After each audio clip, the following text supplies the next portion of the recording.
How's it going, guys? My name is Zach with the Movie Castle, and today I'm really excited because we're back. We're starting up Sharks of Summer again for this year.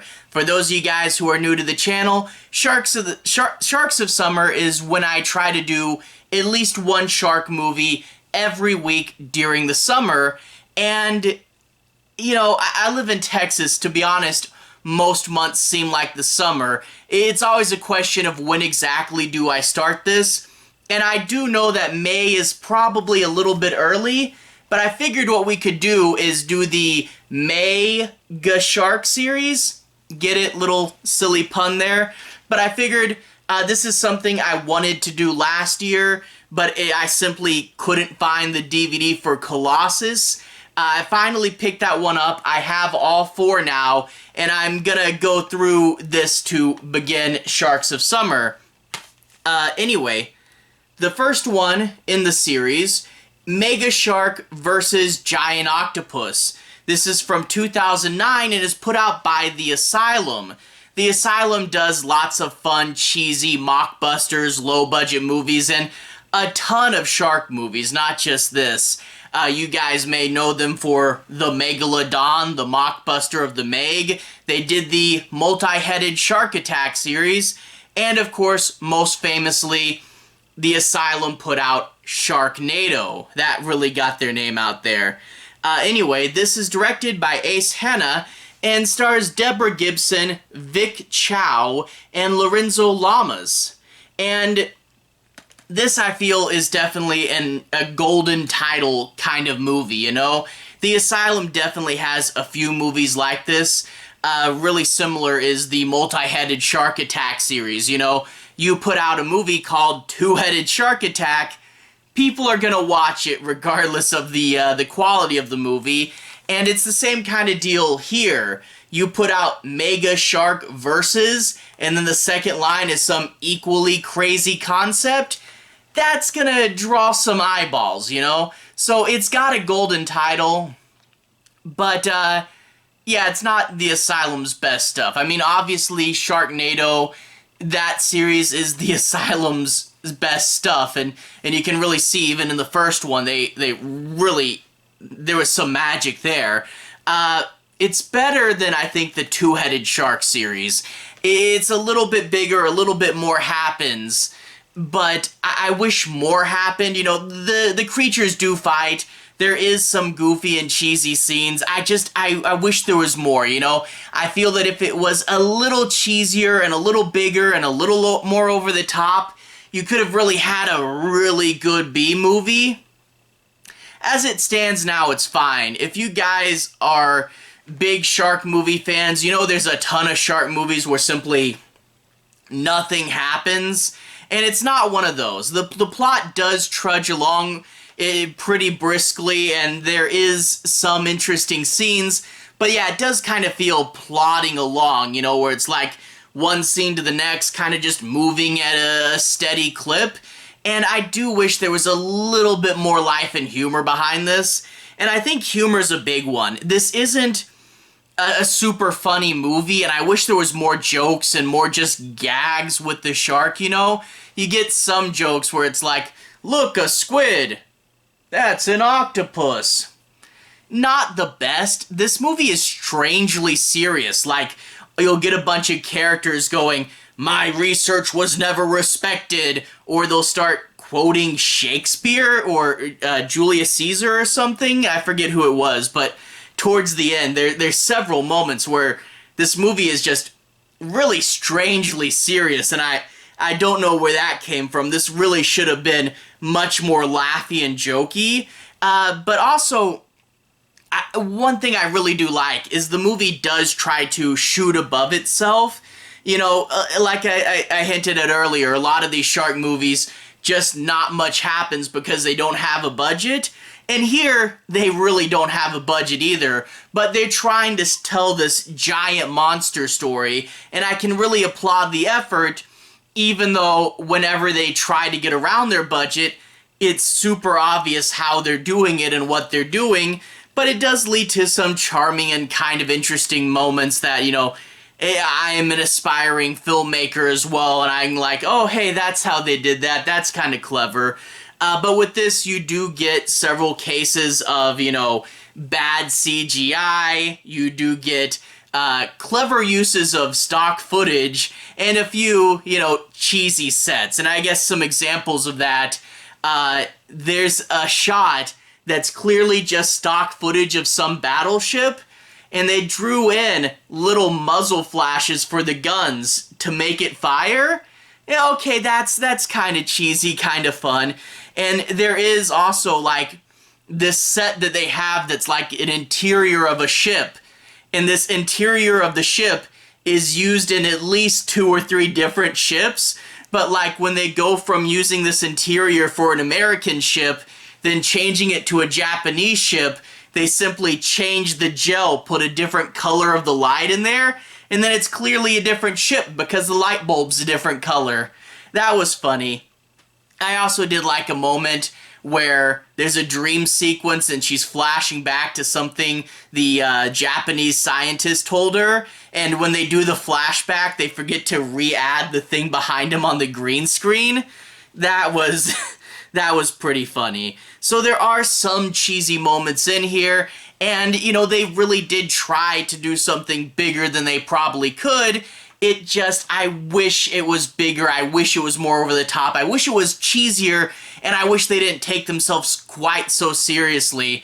I don't know, maybe I'm a 12-year-old at heart or something. I kind of just want to see them take the CGI models and bash them together and just be incredibly stupid with it. But whatever. Let's talk a little bit about the plot. I'm not going to be doing any major spoilers, but that being said, I do want to cover the movie, analyze a few things, and make sure you guys have the basic idea as to what this is about, but I'll be avoiding the end. We open up with this submarine, and there's a scientist lady in there studying the ocean life. Unbeknownst to her, a government helicopter drops a sonar device of some sort into the ocean, and that causes a bunch of whales to start bashing their head on this iceberg. Okay, the iceberg will eventually crack open, and the sub down there will see Mega Shark and the giant octopus frozen in battle for millions of years, and they'll of course crack open and swim away. We then cut to the scientist seeing a big animal, a whale, dead on shore, and it looks like it has a big bite mark taken out of it. What could have done this? Didn't you just saw the mega shark leave the ice, right? Well, I don't know. Maybe it was some writing issue where they didn't think they were going to shoot this scene or something. I don't know. But she seems to later say, oh, I wasn't sure what I saw back there. Yeah, you know the mystery, but we're still going to solve the mystery anyway. Yeah, we get her and her former professor. They team up. There's a bunch of people in the military trying to solve this mystery. And then we also get a Japanese scientist and his government working on the mystery as well. Because, for whatever reason, out of all the other countries in the world, only Japan cares about the monsters. I don't know why.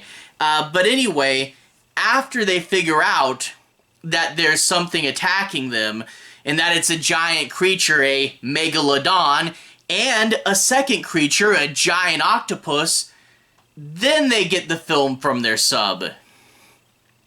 Yeah, the main scientist lady, her friend eventually sends her the film, and they see what she had already seen, the two creatures breaking out of the ice. And man, if that friend had just gotten the film to her a little sooner, we could have skipped a large portion of this mystery, but had to run around and look at the clues and figure out what we already knew, but whatever. They're eventually taken in by the government, the big scary government trying to control the situation, until they kind of turn into totally incompetent losers. It is kind of weird. They start out as kind of captives of the government, but then within a little bit, they're running the show, basically. So, yeah, there is that as well. And there's also a romance between the American scientist lady and the Japanese scientist. It kind of comes out of nowhere, but yeah, good for them. Why not? But anyway, they have to come up with a plan, and I won't go too much farther in the movie, but their first plan is pretty bad and dangerous, and when it goes wrong, who could have thought? And then they have to think on their feet and come up with another way around this situation and try to maybe save the monsters, maybe not. We'll see what we can do, you know? As far as other things with this movie, I talked about a lot of my critiques early on. The other stuff, the movie has to hide its budget, and one of the ways they do that is with editing and using montages. And, I mean, okay, a common example for shark movies and really low-budget movies in general is instead of just an establishing shot, doing a montage of establishing shots. Only thing is when you do that, you can kind of space out because we don't need this many establishing shots. But another thing is the editing in regards to action. Whenever there's action in this movie, so many quick cuts. Boom, boom, boom, boom, boom. So much shaky camera, but it's, I think, post-production shaky camera. I don't think they really shook the camera. I think they just went in digitally later and shook it. And then you also get where, like, sometimes the footage will turn black and white and it kind of edits in weird and it's like swoosh, swoosh, swoosh, you know? When the movie gets into action, it kind of turns into a choppy mess, and that's to hide the fact that it's not necessarily the most exciting footage or the best looking footage. And then sometimes this bleeds into when they're not even in an action sequence. It can go into those establishing shots, or whenever they're trying to make time pass or things seem more exciting, we do get the weird choppy editing leaking out of the action sequences. But when we talk about montage, one of my absolute favorite things from this movie is science montages. You get these people, and they're trying to figure out how to stop the mega shark, and it'll basically be, we should research montage, and then they'll figure it out. But that research montage is a bunch of beakers, and a bunch of test tubes, and a bunch of water with food coloring. And the whole time they're doing a science montage is a bunch of shots of pouring one thing into the other, setting something there, and pouring something into it.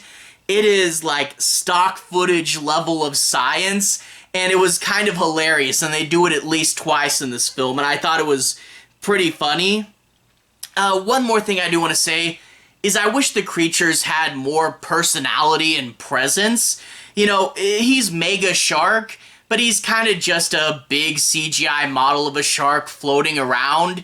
And for a character that's going to have to lead a whole franchise, I wish he had a little more personality. You know, he's big. Maybe he loves being big and he's like, ha ha ha, I'm going to eat your sub. I just wish there was a little more character with him. And also the giant octopus, it just kind of seems like a random pull. What other CGI model do we have? Octopus, that's good. Maybe there is a real-world rivalry between sharks and octopuses, I don't know. But it seemed just like another creature. And when I look at the other creatures in this series, they all seem to be pretty big and crazy. It's just Giant Octopus is a little forgettable, and I wish there was more of a rivalry, like, you know, they do eventually fight. I do want to say that is in the movie. But for a lot of the movie, it's something happens, and it seems to be kind of a game of guess who? Oh, something's coming. Is it gonna be the octopus or the shark? And I do wish there was more character and personality and, you know, and even just screen time between the two monsters. That is one thing, looking back at the old Godzilla days when it was a guy in a suit, they would get really into that, and I really did love it in the old Godzilla movies, and I wish more of that seeped into here. So overall, I would say this is by no means the Asylum's best shark movie, and I really wish if it was just a little cheesier, it would have been a classic. I wish there was more time with the creatures. I wish there was more gags with the creatures. But as it stands, it did plod along, even if it does feel a little plodding along-y. But, you know, enough stuff did happen. It was interesting. I think this, you know, more than being a cheesy classic, if you guys are sharkaholics, as they're saying nowadays, if you guys like just fun, cheesy shark movies, this is definitely a good, lazy Saturday afternoon, turn your brain off, watch the giant CGI creatures fight. A few cheesy moments, but it's something I do wish there was more of. Now that being said, 3 more movies, and I'm looking at the covers of the other 3. They do look a lot better, so fingers crossed. I really hope that this series goes nuts, but I haven't seen them yet. I will. Hopefully, I'll get those out soon. Anyway, to everyone who's watched so far, thank you for watching. To everyone who's liked and subscribed, thank you. You really are helping the channel out. I'll leave a relevant playlist on the bottom. This should be my shark movies playlist. If you guys want to check out all the other shark movies I've reviewed, see the previous couple years of Sharks of Summer, they should all be in there. Anyway, have a good day. I'll see you guys again very, very soon. Sharks playlist on the bottom. Have a good day now.